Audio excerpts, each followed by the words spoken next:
Well, I'm going to start by saying, I thought any plan was better than staying at Sweet Home. Any plan. So that's why when Hallie came and told me that 60 told him that the 30-mile woman told him that they had a plan, I figured it was worth a try. I had to get my kids out that hellhole. We couldn't stay in that hellhole. We couldn't stay. So the plan was, we was all supposed to meet in the corn when the corn was real high. 60's 30-mile woman said that she knew 2 Negroes that could get us to the land where we could breathe free. We could breathe free. So Hallie came and told me the plan was we was going to meet in the corn when it was real high. And then they was going to have the caravan waiting for us where we can be hidden with everybody else. It would just drive us along. It was going to be easy. And it was worth a try. So when the corn got high, it was time to go ahead on our plan. I was too big to go. Too big. The man was thinking, oh, she would never keep up with us. She'd just be a burden. So we had to wait a little bit. We was trying to wait till I had my baby. We was trying to wait till something happened, till they thought I could make it. Something. Then school teacher started hearing word about our plan, and he started understanding things, our little signals and such. So it was time. I was too big. I was waiting on Mrs. Garner every night. I was scared. She'd miss me if I left.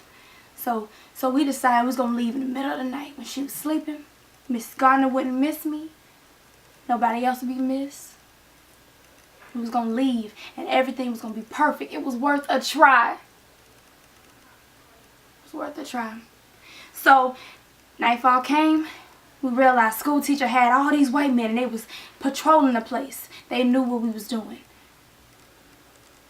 I took my babies and I ran them to the cornfield. I ran them to the caravan and they was safe there. They was going to go off to the land where it was free.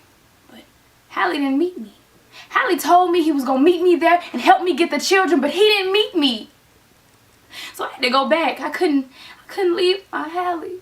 I couldn't leave. I had to go back. I went back and I was looking for him and I was looking for him and I couldn't find him. And that's when school teacher came. They held me down and they took my milk. I had to give my milk to my babies, but they held me. They treated me like I was some animal. They held me down and took my milk. I was fighting. I was going to get away. And then they took me and they beat me like I wasn't nothing. They tore into me and they didn't care. I wasn't human. I was some piece of property that they had to hold on to. Why? Because I was able to make them more and more slaves. I was able to make them more people. That's why. More people to work for them. More people to make them money. So they was going to hold on to me and they wouldn't let me go. They beat me till I was bloody and silent. They figured I was dead. That's when I ran.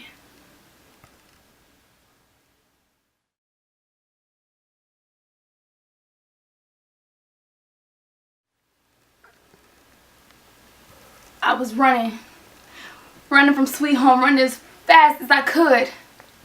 Then I got weak. When I couldn't run no more, I was crawling on my stomach. My baby, she wouldn't let me stop. That little person inside me kept kicking and pushing me. So I kept crawling and crawling up the hills. Crawling through the hills trying to get to freedom. Crawling, crawling, crawling. Then that little person inside me stopped pushing me and I stopped going.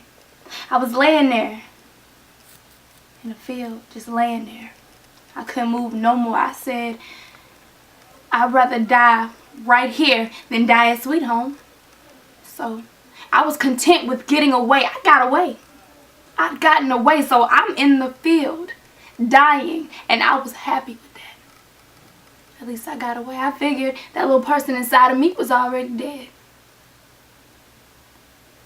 Then, out the trees, this white girl come through. Say, "Oh, look at that! What, you know it? Oh, look, a nigga! What you doing around here, nigga?" I couldn't say nothing. Then I thought, "What you doing out here in these fields? What you doing?" She said, "Wow, nigga, what's your name?" I said, "Lou." Now, my name wasn't Lou. My name's Setha. But I told her Lou because what a black woman like me look like telling her my real name after running away from sweet home. She could go back and be like, "Oh, I found the slave y'all was looking for." Nope. So I told her I was Lou. She said, "Why, hi, I'm Amy Denver. Amy Denver, going to Boston looking for silk." I ain't never felt no silk. She asked me, "You know what silk is, black girl? You know what silk is?" I said, "No, ma'am." She told me about how it felt and all the colors she would find in Boston and how beautiful silk was and how excited she was to go. Just sat there and listened. I ain't know nothing about silk. Then she said, "Now, we gotta get you up. We can't let you sit here for much longer. We gotta pick you up. We gotta get you away from here. Snakes will get you. You lay out here." I told her I couldn't move. I couldn't get up. My feet were numb. I was bleeding. I couldn't feel anything, so I couldn't get up. So she started rubbing and rubbing on my feet, and it hurt like hell. It hurt so bad. She said, "Anything dead come back to life gonna hurt." It sure did hurt. So she nursed my feet back to life, and I got up. She helped me through the woods. She helped me. Then we made a little tent for the night. And she put cobwebs and spider webs all over my feet, everything she could find, say it helped with the healing. I tell her my back hurt. So she wanted to look. She opened up the back of my dress and she looked. She said, "Oh my! Come here, Jesus!" That's all she could say. That's all she could say. Then she said, "Lou, it's a full-out chokecherry tree in bloom on your back. A full tree." I said, "A tree? On my back? How?" She described the tree to me. School teacher put a tree on my back. Thought I was gonna die from it. She said, "If you make it through the night, then you make it." And I made it. I made it through the night, and we trailed ourselves down through the woods, down the hill, and we found a river. And I guess the little person inside of me had not been dead all along, because as soon as we got down to the river, Amy found a boat and she set it out on the water. As soon as we got down there, that little person inside of me decided she wanted to break free. She was going to break free, so my water broke right there to meet the river. And I was pushing and pushing, and Amy was sitting there screaming, "Now ain't you got no brain in your head? What you doing? What are you doing?" I just sat there because that little person inside of me was going to come out whether I wanted her to or not. So I just sat there pushing. I said, "Amy, pull, pull." She pulled and I pushed, and she pulled and I pushed, and there she was, my baby, alive as ever. So Amy said, "Girl, you gonna tell that baby who I am? You gonna tell her who helped you bring her into this world?" And I just lay there in a daze. I just lay there. She said, "Amy Denver, Boston. Tell her that's who brought her in this world." I said, "Oh, Denver. That's pretty." And passed out.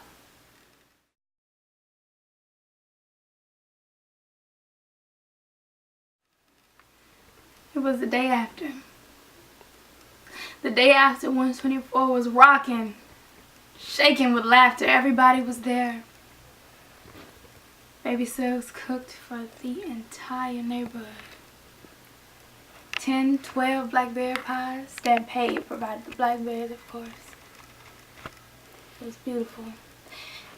The day after, Stampede said that he would go and do some chopping to get some more wood for the wood burning stove. He said that if Baby Suggs cooked, he knew that she would use all the wood, so he would come over and he would chop some more wood for us, for 124. So he was out, got all the tools, chopping wood. The babies was outside playing. We was all outside, just enjoying, breathing free air. We was all outside. We was all looking the same way, happy. Nobody was facing toward the road, so I guess nobody could warn us. Nobody saw it coming. White man marched up the road to 124. I looked over and I saw him. I saw his hat. I'll never forget his hat. I saw him. As soon as I saw him, I yanked up on my babies and I ran toward the shed. It's the only place I could find to run to. The house was too far. It was out there by the shed, so I ran. As soon as we got in there, I looked around everywhere. I looked around for something to do it with. If my babies weren't gonna live free, if we weren't gonna live free, I didn't want to live at all. So I made the decision. I looked around everywhere and I saw the handsaw. I had my baby that was crawling already right here. I had my Denver right here.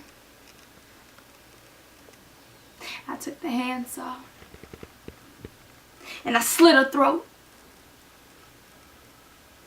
Red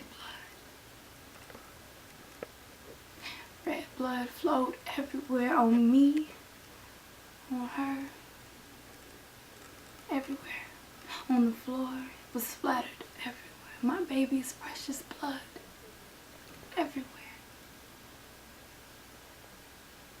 No time to waste. I took Denver and I tried to hit it on the wall. I tried to do it the best I could. But Stampede come rushing in, take her away. Then next thing I knew, school teacher and them white boys at the door. I couldn't see nothing but red everywhere. Red blood, my baby's blood, everywhere. And they stood there in the doorway, shocked. They couldn't believe a woman loved her children so much to protect them from life. I was protecting my children. I was just trying to protect my babies from what I knew. I was trying to protect them from my past, but I couldn't. He came and I didn't get my children free. He could snatch them up. He could do anything. I wanted us all to move on to that next place together. But she was the only one that went. The sheriff come, say something. News folks come talk to me. But I couldn't hear nothing but my baby's heartbeat. Slow down. Stop. My child's heartbeat slowed down and stopped in my ears over and over because of me. Her blood poured all over me. I killed my baby. I did it. But I did it to protect her. I knew what they would do if I did it. I wanted her free. I just wanted her free. Baby Suggs tried to take her from me, but I wouldn't let her go. My precious baby with the blood dripping everywhere, my precious baby. And she took it. She took her from me and said, "Clean yourself up. Clean yourself up," over and over. But I couldn't hear nothing but my baby's heartbeat slow down and stop.